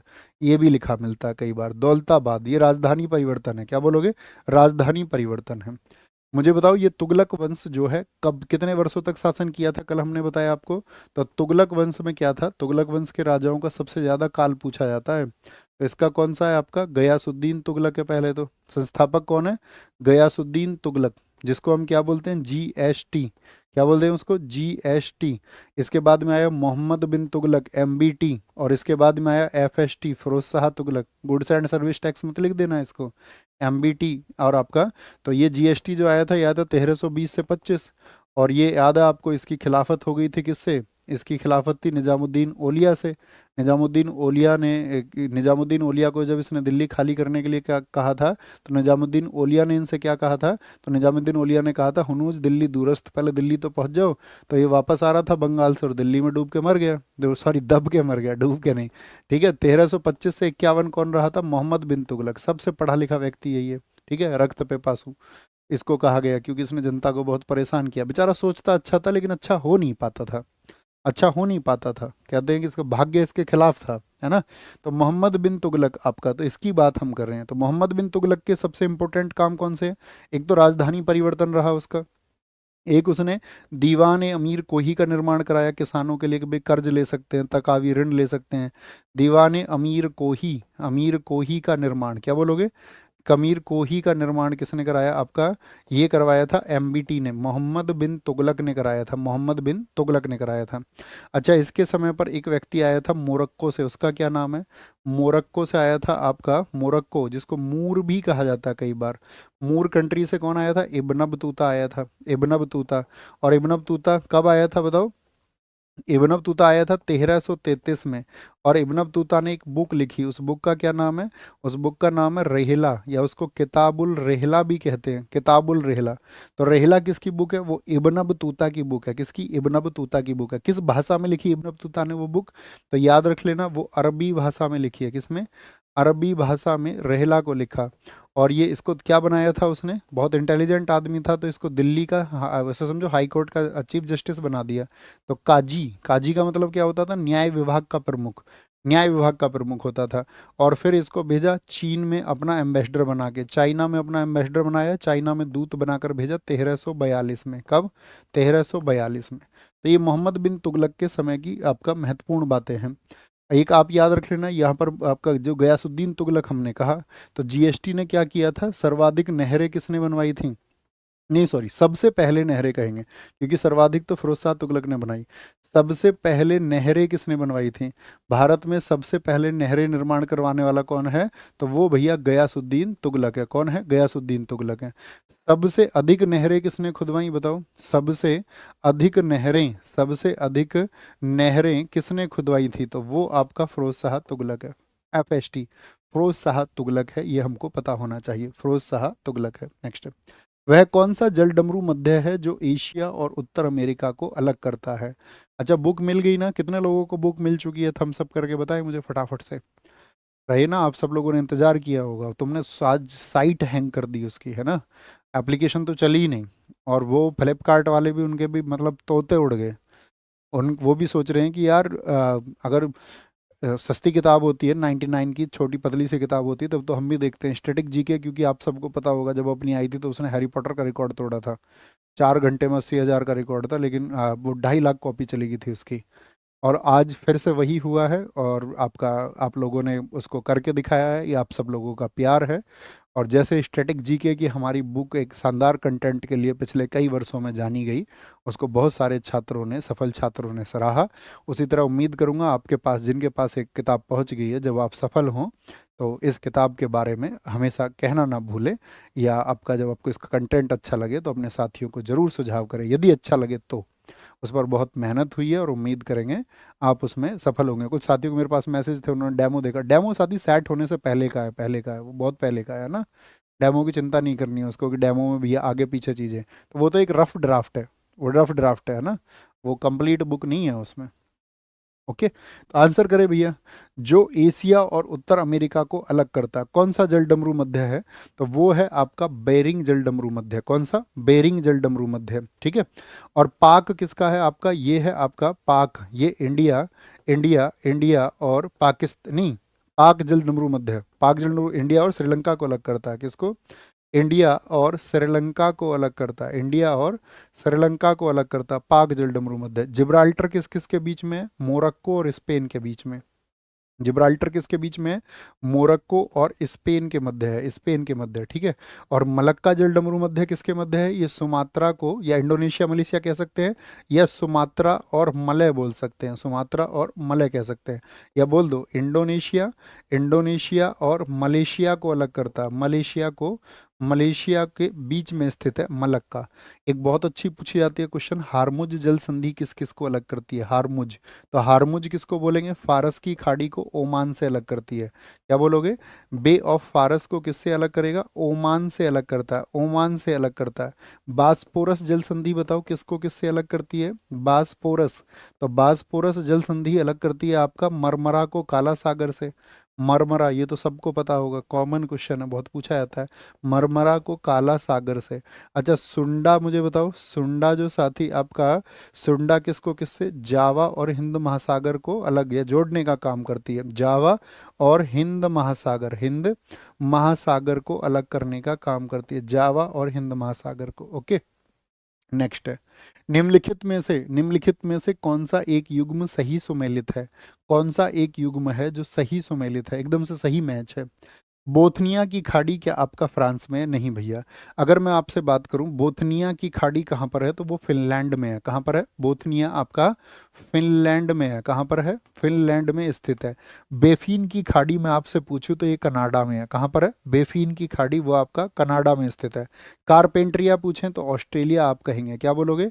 ऑस्ट्रेलिया में ये आपका स्थित है। और Tonkin Bay, Tonkin, Gulf of Tonkin बोले तो वो आपका वियतनाम में स्थित है। एकदम से सही है, एकदम से सही है। देखिए, फ्रांस में एक बहुत चर्चित खाड़ी है। फ्रांस में आपसे पूछे कौन सा गल्फ स्थित है, तो यहाँ पर बिस्के है। कौन सा? बिस्के, बिस्के एक गल्फ स्थित है, बिस्के, बिस्के गल्फ यहाँ पर स्थित है। ओके, नेक्स्ट, लिस्ट 1 को लिस्ट 2 से मैच करिए। यहाँ पर विश्व के कुछ आइलैंड दिए हुए हैं और वो किस कंट्री में स्थित है ये आपसे पूछा है। एल्सुयन कहाँ पर है ये बताइए आपका। बियर आइलैंड कहाँ पर है। ग्रीनलैंड आइलैंड किस कंट्री में है। और आपका फ्रेंच जोसेफ द्वीप जो है वो साथी किस में है आपका। तो एल्सुयन कहाँ पर है, वो आपका यूएसए में स्थित है, यूएसए में। बियर आइलैंड आपका नॉर्वे का है साथी आपका। ग्रीनलैंड सब लोग जानते हो, सबसे बड़ा द्वीप डेनमार्क के अधिकार क्षेत्र में आता है। और फ्रेंच जोसेफ बचा आपका रसिया का, इसको हम नहीं जानते थे। तो क्या बोलेंगे फटाफट से बताओ? 4 3 2 1, 4 3 2 1 ऑप्शन एकदम से सही हो जाएगा, 4 3 2 1। याद रख लेना, ग्रीनलैंड जो है ये साथी सबसे बड़ा द्वीप है, सबसे बड़ा द्वीप। इसकी कैपिटल बताओ कौन सी है? सबसे बड़ा द्वीप कौन सा है? तो वो ग्रीनलैंड है, आप मुझे बताएं। और कभी भी इसका महासागर भी कई बार पूछा गया है, महासागर कौन से में पड़ता है? तो आर्कटिक ओशियन में, आर्कटिक महासागर में ये स्थित है, आर्कटिक महासागर में ये स्थित है, ठीक है, याद रख लेना। अच्छा, एक क्वेश्चन और बनेगा, न्यू फाउंडलैंड द्वीप कहाँ पर स्थित है? न्यू फाउंडलैंड बताओ जी। न्यू न्यू फाउंडलैंड द्वीप कहाँ पर है? न्यू फाउंडलैंड द्वीप ये कहाँ पर स्थित है? न्यू फाउंडलैंड द्वीप है आपका कनाडा में। कहाँ पर स्थित है? कनाडा में स्थित है, कनाडा में। और ऐसी एक बहुत चर्चित द्वीप है आपका, उसको बोलेंगे नॉर्थ आइलैंड। बताओ जी फटाफट से, नॉर्थ आइलैंड कहाँ पर स्थित है? नॉर्थ आइलैंड कहाँ पर स्थित है? तो वो न्यूजीलैंड में स्थित है। कौन सा है? न्यूजीलैंड में। और भारत में कौन सा आइलैंड है? तो भारत में लक्षद्वीप फेमस है। कौन सा? लक्षद्वीप है, अंडमान निकोबार है, ठीक है। और नदी द्वीप भारत में कौन सा फेमस है? वो माजुली है, माजुली जो ब्रह्मपुत्र नदी पर है, ओके। नीचे दिए गए निम्नलिखित झीलों को क्षेत्रफल की दृष्टि से सही अवरोही क्रम में व्यवस्थित कीजिए। यानी कि अवरोही का मतलब क्या है? डिसेंडिंग ऑर्डर, अर्थात घटता हुआ क्रम। तो पहले आपको चुनना है जो सबसे बड़ी झील है। तो सबसे बड़ी झील कौन सी है बताओ जरा इनमें से? तो सबसे बड़ी झील जो आए आपका, वो भी है आपका सुपीरियर आ जाएगी। क्या बोलोगे? सुपीरियर आ जाएगी। फिर आपका विक्टोरिया है, फिर बैकाल है, और आपका ग्रेट बियर है। तो ये तो क्षेत्रफल हुई, लेकिन सबसे गहरी पूछे, सबसे डीपेस्ट कौन सी है? तो वो बैकाल झील है, सबसे गहरी। इस प्रश्न को हमारा लाने का उद्देश्य है आपके सामने इन झीलों की स्थिति के बारे में बताना। सुपर सुपर पानी, मीठे पानी की झील है, मीठे पानी की झील है, ठीक है। अच्छा, सुपीरियर झील कहाँ पर स्थित है आपका? तो क्या बोलेंगे? ये यूएसए और कनाडा में स्थित है, यूएसए और कनाडा में इसकी स्थिति बहुत पूछी जाती है। विक्टोरिया झील कहाँ पर है साथी बताइए? विक्टोरिया झील है आपका केन्या, तंजानिया और युगांडा में। केन्या, तंजानिया और युगांडा तक फैली हुई है, युगांडा तक, ठीक है। अगर हम आपसे पूछे बेकाल झील कहाँ की है? वो रूस की है, यानी कि रसिया की है। और ग्रेट बियर झील कहाँ की है? ये भी कनाडा और यूएसए में फैली हुई है, कनाडा और यूएसए में फैली हुई है। हम आपसे पूछेंगे एक अच्छा सा क्वेश्चन, मुझे बताइए झीलों का अध्ययन क्या कहलाता है? Study of lakes. Study of lakes को हम क्या कहेंगे? स्टडी ऑफ लेक्स, झीलों का अध्ययन क्या होता है? तो झीलों का अध्ययन होता है लिम्नोलॉजी। क्या होता है? लिम्नोलॉजी होता है, लिम्नोलॉजी झीलों का अध्ययन होता है। और झीलों का देश किसको बोलते हैं? Country of lakes. बोलो जी फटाफट से, कंट्री, कंट्री ऑफ लेक्स किसको कहा जाता है? तो वो है आपका फिनलैंड, जहाँ की नोकिया कंपनी थी। कहाँ की? नोकिया कंपनी थी जहाँ की, फिनलैंड, फिनलैंड, ठीक है। अधिमांग के परिणाम स्वरूप क्या होता है? अधिमांग के परिणाम स्वरूप क्या होता है? बोलेंगे भी फटाफट से। फिनलैंड, फिनलैंड एकदम से ठीक बताया। क्या बोलेंगे? अधिमांग। अधिमांग का मतलब क्या है? एक्सीज डिमांड, बहुत ज़्यादा डिमांड यदि बढ़ जाए किसी चीज़ की, डिमांड हो जाएगा तो कुल मांग कुल आपूर्ति की अपेक्षा अधिक हो जाएगी और वस्तु की कीमतें बढ़ जाएंगी। तो इन्फ्लेटरी गैप आ जाएगा, एक स्फीति अंतराल आ जाता है बहुत अधिक कीमत बढ़ जाने से। रोजगार तो कभी बढ़ ही नहीं सकता अगर आपका, क्या बोलेंगे, इन्फ्लेशन बढ़ रहा है तो रोजगार थोड़ी ना बढ़ जाएगा, फिर तो रोजगार में कमी आ जाएगी। रोजगार में कमी हो जाती है हमेशा जब कभी महंगाई बढ़ेगी। गिफिन वस्तुओं का संबंध निम्नलिखित में से किससे है? गिफिन समझते हैं? Giffen goods, Giffen goods. तो देखो गिफिन गुड्स क्या है? रॉबर्ट गिफिन के नाम पर दी गई थी। इन्होंने कहा था कि जैसे दुनिया में क्या होगा, किसी चीज़ की कीमत बढ़ जाए, कीमत बढ़ जाए तो उसकी डिमांड कम हो जाएगी। यानी जनरल लॉ क्या है कि अगर डिमांड, याद रख लेना, प्राइस बढ़ जाए किसी चीज़ के तो डिमांड क्या हो जाएगी बताओ फटाफट से? ये तो जर्नल लॉ है, ये जर्नल लॉ है, साधारण नियम है, डिमांड नीचे की तरफ आएगी। लेकिन अगर प्राइस बढ़ने पर डिमांड भी ऊपर की ओर चली जाए, वो गिफिन वस्तुओं के केस में होता है। गिफिन, जैसे मान के चलो कहीं पर अकाल पड़ गया, जैसे आयरलैंड में देखा गया एक बार अकाल पड़ा और लोगों के पास दो विकल्प थे खाने के लिए, रोटी और आलू, रोटी और आलू। रोटी पहले से महंगी थी और आलू पहले से सस्ते थे। लेकिन जब देखा कि आलू का रेट भी बढ़ने लगा और लोगों को पता था कि भाई आलू एक सस्ता साधन है प्राप्त करने का, तो इसके रेट जैसे ही बढ़ने लगे तो इसके खरीदार और ज़्यादा बढ़ गए, क्योंकि लोगों को इसको स्टोर करना था और भविष्य में इसी के सहारे जीना था। तो जब उसकी बिक्री बढ़ जाए तो उसको क्या बोलेंगे? गिफिन गुड्स बोलेंगे, गिफिन गुड्स। Giffen goods.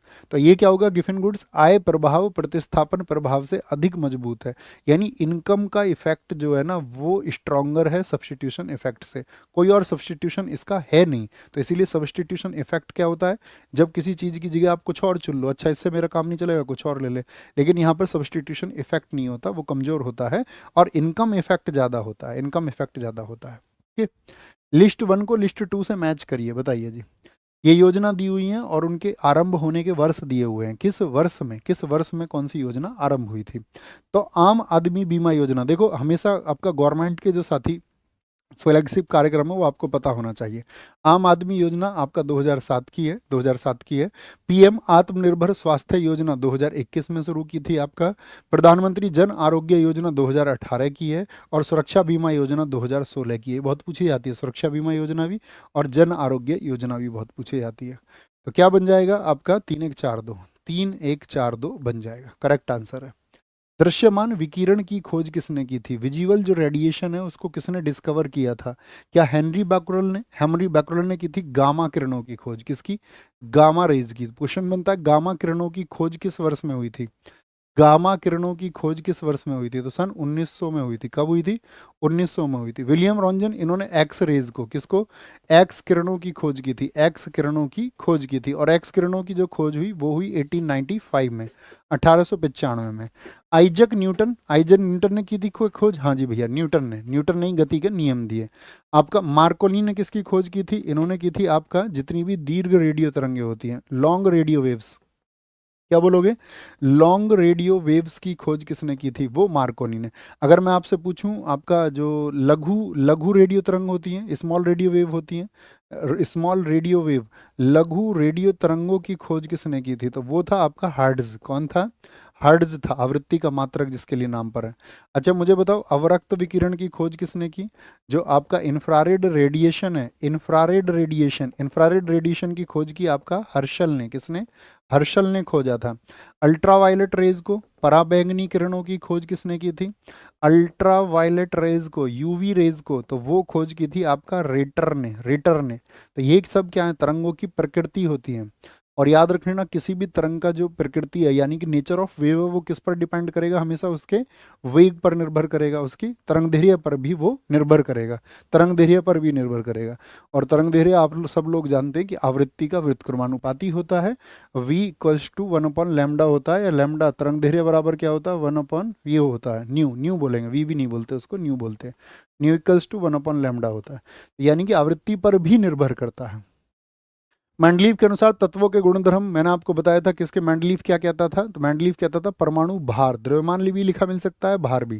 तो क्या कहता था, तत्वों के भौतिक और रासायनिक गुण उनके परमाणु भारों के आवर्ती फलन होते हैं। वहीं पे मौजले आया, मौजले ने क्या बोला, तत्वों के भौतिक और रासायनिक गुण उनके परमाणु क्रमांकों के आवर्ती फलन होते हैं। तो ये एक दूसरे के उल्टे हो गए, उन्होंने उस तरह से सेट किया।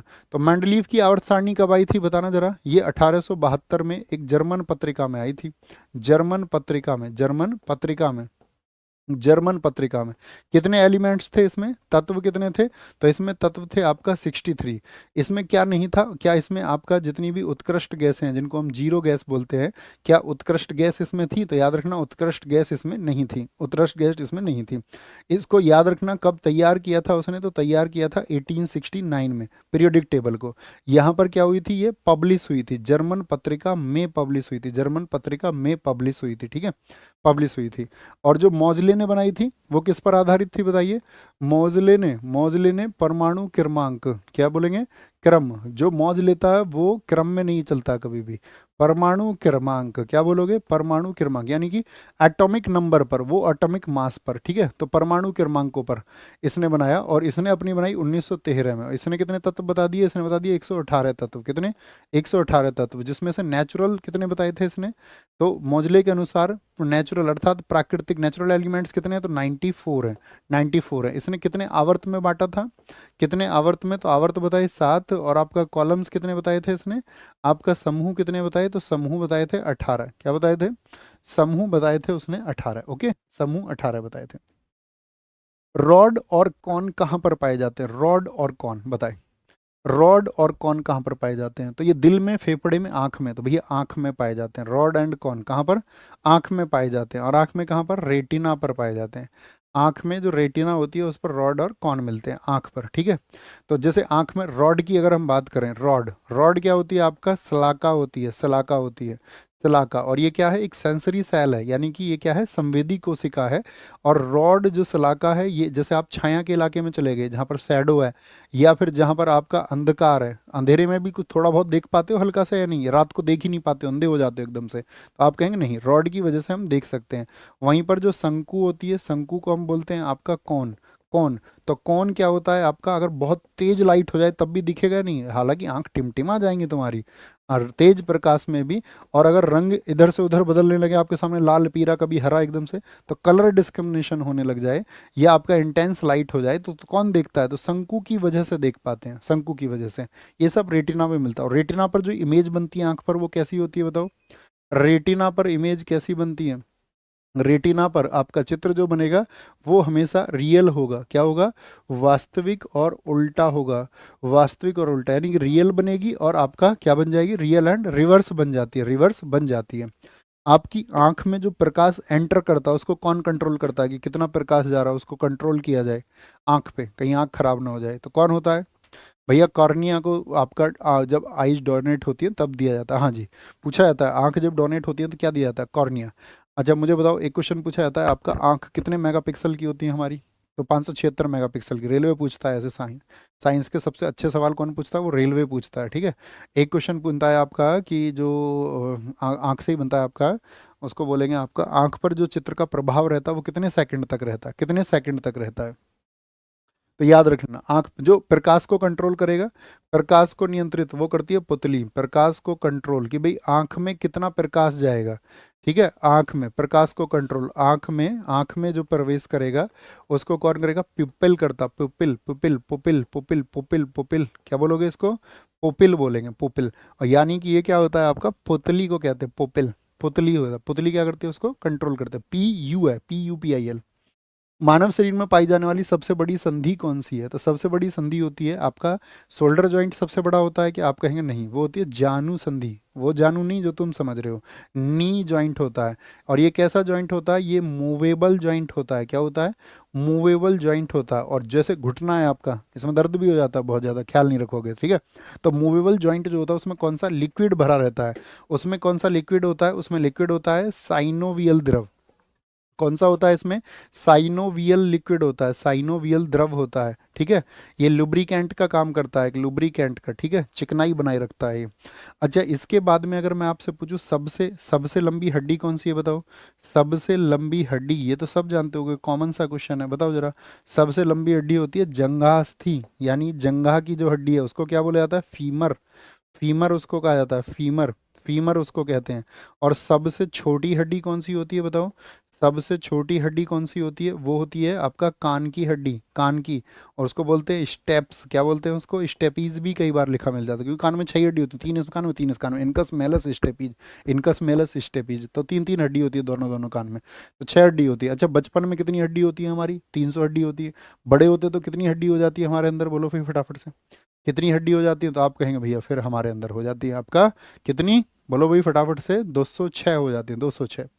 हाल ही में केंद्रीय खेल मंत्री मनसुख मांडविया द्वारा किसे फिट इंडिया आइकन बनाया गया, फिट इंडिया आइकन कौन बने, कौन है इतने फिट बताओ, आयुष्मान खुराना, तो आप कहोगे हाँ जी आयुष्मान खुराना को बनाया गया, आयुष्मान खुराना को।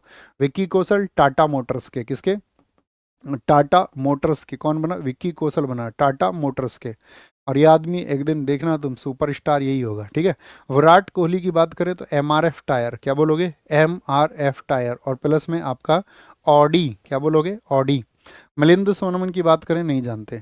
स्टेट बैंक ऑफ इंडिया के कौन बने हैं बोलो भी फटाफट से, MS धोनी। और MS धोनी मत भूलना, आपके एग्जाम में पूछाएंगे इस बार का ICC हॉल ऑफ फेम, क्या बोलोगे, ICC हॉल ऑफ फेम किसको मिला है आपका, MS धोनी को बात की गई है, MS धोनी को, ठीक है। MS धोनी, मुझे बताओ फटाफट से, MS धोनी ने 2011 का जब वर्ल्ड कप था उसके एक कप्तान थे, कितने रन बनाए थे, जो बता दे तो उसमें समझूंगा उसका वर्ल्ड कप का डेटा एकदम तैयार है। विजन 2020 के किसको बनाया गया है, विजन 2020 के ब्रांड एम्बेसडर वो बने के श्रीकांत, जो 1983 के वर्ल्ड कप में थे, जिन्होंने 38 रन बनाए थे, आपको याद होगा सर्वाधिक रन बनाए थे। खो खो वर्ल्ड कप के कौन रहे brand ambassador, kho kho world cup जो 2025 में हुआ, इसका ब्रांड एम्बेसडर किसको बनाया गया? सलमान खान को। किसको? सलमान खान को बनाया गया, सलमान खान को। मध्य प्रदेश का ब्रांड एम्बेसडर कौन है? मध्य प्रदेश राज्य का बताइए। मध्य प्रदेश राज्य का पंकज त्रिपाठी को। किसको? पंकज त्रिपाठी को बनाया गया। किसको? पंकज त्रिपाठी को बनाया गया।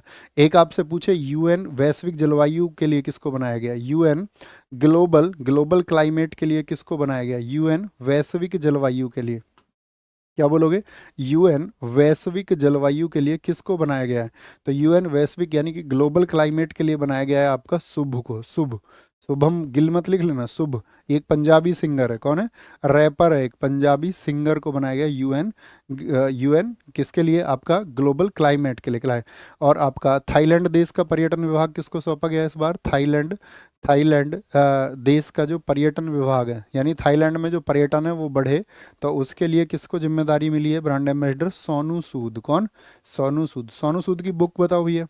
सोनू सूद ने कौन सी बुक लिखी थी कोरोना के टाइम पे? तो कौन सी थी? आई एम नो मसीहा। कौन सा? आई एम नो मसीहा, एम नो मसीहा। ओके, ये बात याद रखना। भारत की पहली एआई यूनिवर्सिटी कहाँ बनाने की घोषणा हुई है? एआई, एआई पर बहुत सवाल बनेंगे। पहले तो एआई का फुल फॉर्म बताओ मुझे, क्या होता है? तो एआई यूनिवर्सिटी बनी है महाराष्ट्र में। एआई का फुल फॉर्म होता है आर्टिफिशियल इंटेलिजेंस। क्या होता है? आर्टिफिशियल इंटेलिजेंस इसका फुल फॉर्म होता है, यानी कि कृत्रिम बुद्धिमत्ता। कृत्रिम बुद्धिमत्ता, वो दिमाग नहीं जो नेचुरल है, कृत्रिम रूप से, कृत्रिम रूप से। ठीक है, मुझे बताओ देश का पहला एआई स्कूल कहाँ पर खुला है? देश का पहला आर्टिफिशियल इंटेलिजेंस स्कूल कहाँ पर खुला है? तो पहला एआई स्कूल खुला है आपका केरल में। कहाँ पर? केरल में। अब किस स्कूल खुला? तो यहीं पर पहला एआई शिक्षक भी, एआई टीचर भी आपका अपॉइंट हो गया। क्या बोलोगे इसको? आइरिस। आइरिस। आगे मतलब बहुत अच्छी टेक्नोलॉजी आ रही है। टेक्नोलॉजी मतलब आपका एजुकेशन को तो बहुत ज़बरदस्त तरीके से आगे लेके जाएंगे। जैसे अभी मैं बोल रहा हूँ आपसे कैसे, हिंदी में, तो बहुत बार टीचर्स को ये दिक्कत होती है, उनको टीचर्स लगता है कि यार इंग्लिश में बोलने चाहिए। बहुत सारे टीचर्स हैं इंग्लिश के हिंदी में नहीं बोलते। बहुत सारे स्थानीय बच्चे होते हैं बंगाली में, वो बाकी भाषाओं के साथ में संघर्ष करते हैं। उड़िया में अपने यहाँ अच्छे टीचर नहीं हैं। तो आपका मन होगा, आप जहाँ चाहेंगे उसको उस लैंग्वेज में बदल लोगे।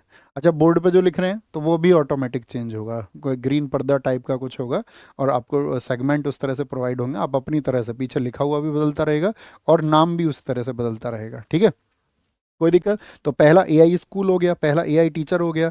मुझे बताओ पहला एआई शहर कौन सा है? पहला एआई शहर, पहला एआई शहर ये कहाँ पे स्थापित किया गया है? ये लखनऊ में स्थापित किया गया है। कहाँ पर?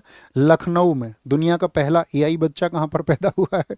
दुनिया का पहला एआई बच्चा, दुनिया का पहला एआई बच्चा, कल की मूवी देखी है तुमने?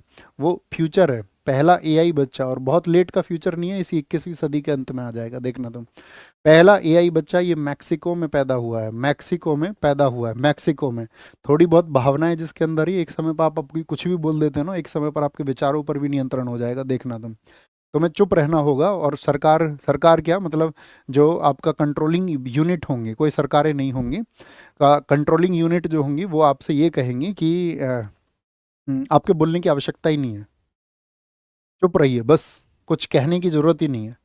और यदि आपको कुछ कहना है तो आप अपने डेटा साइंस सेंटर, नज़दीकी डेटा साइंस सेंटर में जा करके थोड़ी देर बैठ जाइए। आपके दिमागों में जो विचार पैदा हो रहे हैं उनको वो ग्रहण कर लिया जाएगा, और आपके विचार इस देश के लिए उपयोगी हैं, इस धरती के लिए उपयोगी हैं, और इसके बाद आप जाइए और शांत रहिए। बोलना नहीं है, लोग ही नहीं रहेंगे, है ना। देखना तुम क्या कमाल होगा, है ना। तुम शायद और हम और तुम अंतिम पीढ़ी या एक दो पीढ़ी और रहेंगी, क्योंकि तुम देख रहे हो ना टेक वॉर कैसे छिड़ा हुआ है। उसका नतीजा तुमने सोचा क्या होगा? अब कुछ होगा, देखना तुम। दुनिया का पहला एआई बच्चा वो मैक्सिको में, मैक्सिको में। भारत की पहली एआई आधारित फिल्म, भारत की पहली एआई आधारित फिल्म कौन सी है? एआई बेस्ड फिल्म बताओ जी, पहली एआई बेस्ड फिल्म कौन सी आई? तो वो आई इराहा। क्या आई? इराहा आई, इराहा, इराहा। मिस इंडिया कंपटीशन भी होने लगे हैं। पहली मिस एआई कौन रही है? दुनिया की पहली मिस एआई, मिस एआई अब इनमें कंपटीशन होने लगा है। तो वो बनी है आपका केंजा लेली। कौन बनी है? केंजा, केंजा लेली बनी है, केंजा, केंजा, केंजा लेली बनी है, केंजा लेली बनी है, केंजा। अच्छा, अभी आपने देखा था जैमिनी, अब बहुत होड़ लगी हुई है एआई में। जैमिनी, मैं उसे सीख रहा हूँ, जैमिनी एआई लॉन्च, ये किसने किया है आपका, ये आपका गूगल ने किया। किसने किया? गूगल ने किया था। ये सैमसंग में मिल रहा होगा, आपने देखा होगा, गूगल ने। इनमें भी बहुत हुई ना, चाइना ने अपना डीप सीक बनाया। पहले चैट जीपीटी चलता था, अब चैट जीपीटी तो बच्चा हो गया है जैमिनी के सामने। जैमिनी इतना बड़ा है, फिर उससे बड़ा आपका डीप सीक आ गया। तो इसमें भी होड़ लगी हुई है, कौन आगे जाएगा, कौन आगे जाएगा। ओके, नहीं चाहिए ऐसी दुनिया सर, तुम्हें थोड़ी ना चाहिए। क्या बोलोगे? पहली भारत की पहली, चाहने से थोड़ी ना मिलेगा तुमको, तुमको तो कंट्रोल किया गया है। भारत की पहली एआई न्यूज एंकर, तुम्हारे तो चिप भी लगेंगी और तुम्हें लगवानी पड़ेंगी, नहीं तो तुमको कुछ मिलेगा नहीं। वैक्सीन नहीं लगवाई तुमने, बताओ। पहली न्यूज एंकर कौन बनी है? वो सना बनी है, Sana. India Today, India India Today की सना बनी है, इंडिया टुडे की। वैक्सीन लगवाई ना तुमने, तो ऐसे ही कुछ आएगा और आपको कुछ करना पड़ेगा, एक समय पे भी आएगा। आपको RFID चिप लगानी पड़ेंगे, आपको यहाँ पर करनी पड़ेंगी, ठीक है। बोलेंगे सर ऑडी के ब्रांड एम्बेसडर अब चेंज हो गए हैं, नीरज चोपड़ा हो गए हैं। ऑडी के चेंज हो चुके हैं क्या? देखना एक बार भैया, बताना बाकी लोग भी। MRF और ऑडी के विराट कोहली होते थे जब इन्होंने R8 खरीदी थी पीछे। चेंज हो गए हैं तो बताएं। हाँ जी भैया, होगा, होगा, बिल्कुल होगा, तो लिख लीजिए फिर उसको। ऑडी के आपका कौन है? ऑडी के नीरज चोपड़ा बन चुके हैं। करंट अफेयर्स का आप चेंज कर लिया करो खुद, हम सब करें जी भैया। जो करंट अफेयर्स का डेटा होगा, अगर कोई रिसेंट में कुछ बदला है तो उसको हम कर लेंगे। ओके, तो बाकी अपना ख्याल रखिए अच्छे से, और होमवर्क का आंसर कभी लिखना मत भूलिए। और होमवर्क का आंसर लिखने के इच्छुक नहीं है और कैसी तैयारी चल रही है, कोई सुझाव है तो उसको हमेशा लिखें, ठीक है। आपके सुझावों की वजह से ये चैनल यहाँ पर पहुँच रहा है और अपनी विशेष पहचान SSC के लिए इसने बनाई है। और ये पहचान एक दिन सबसे ऊपर होगी, आप देखना, ये आपके भाई का आपसे प्रॉमिस है। तो ख्याल रखिए, नमस्ते, जय हिंद, जय Bharat, take care, bye bye.